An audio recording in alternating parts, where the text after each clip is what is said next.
चलिए निचले क्लासों से समझते हैं। सिक्स्थ में जो आया है क्या, कब, कहाँ और कैसे, उसमें अतीत के बारे में जैसे क्वेश्चंस है उसको कैसे एग्जॉस्टिव जैसे ढूंढना पड़ेगा, कैसे बनाना चाहिए क्वेश्चंस का आंसर, वो जो है सो बताते हैं।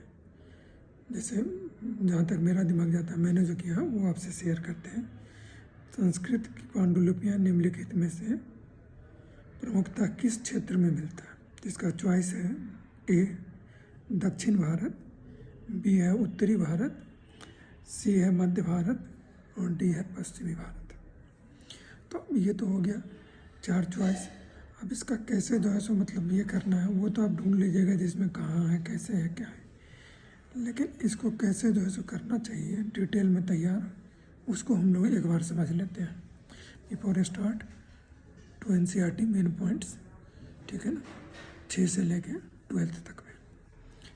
इसका जो आंसर है वो है पांडुलिपियाँ भारत के विभिन्न क्षेत्रों से प्राप्त हुई है।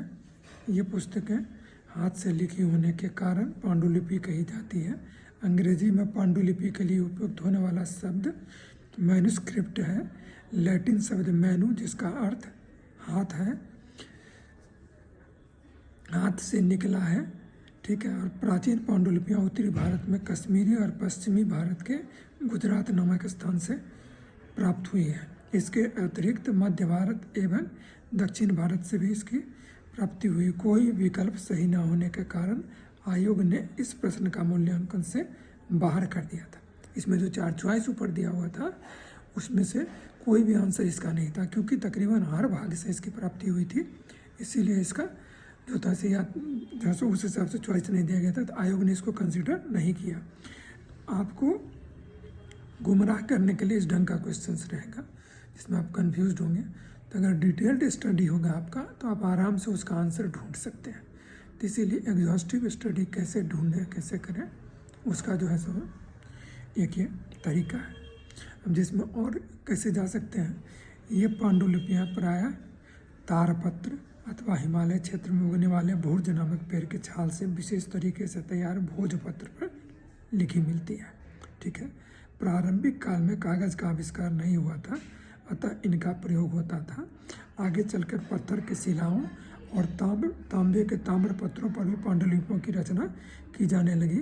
इतिहासकार तथा पुरातत्वविद इन उन जासूसों की तरह हैं जो इन सभी का प्रयोग कर अतीत को जानने का प्रयास करते हैं। हेरोडोटस पहला इतिहासकार था जिसने इन स्रोतों का उपयोग कर अतीत का इतिहास लिखा, ठीक है।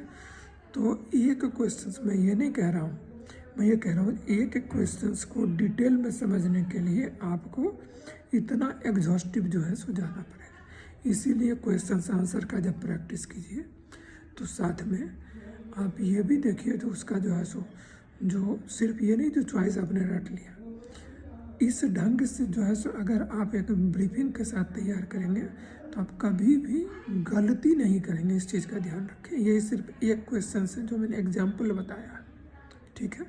और हम जब लास्ट सीरीज में इसको डील करेंगे तो कोशिश करेंगे जो चाहे कम ही क्वेश्चंस को जो है सो ये करें, लेकिन जो करें उसमें आप हर चीज़ को समझ सकें। ये आंसर है तो क्यों है, और इसके लिए आप 6th से लेकर 12th तक का NCERT का हर सब्जेक्ट उसको आप तैयार करें, समझ गए ना, ताकि आपका फुल प्रूफ प्रोग्राम हो और कहीं से कोई क्वेश्चन स्किप नहीं करें। Thank you very much.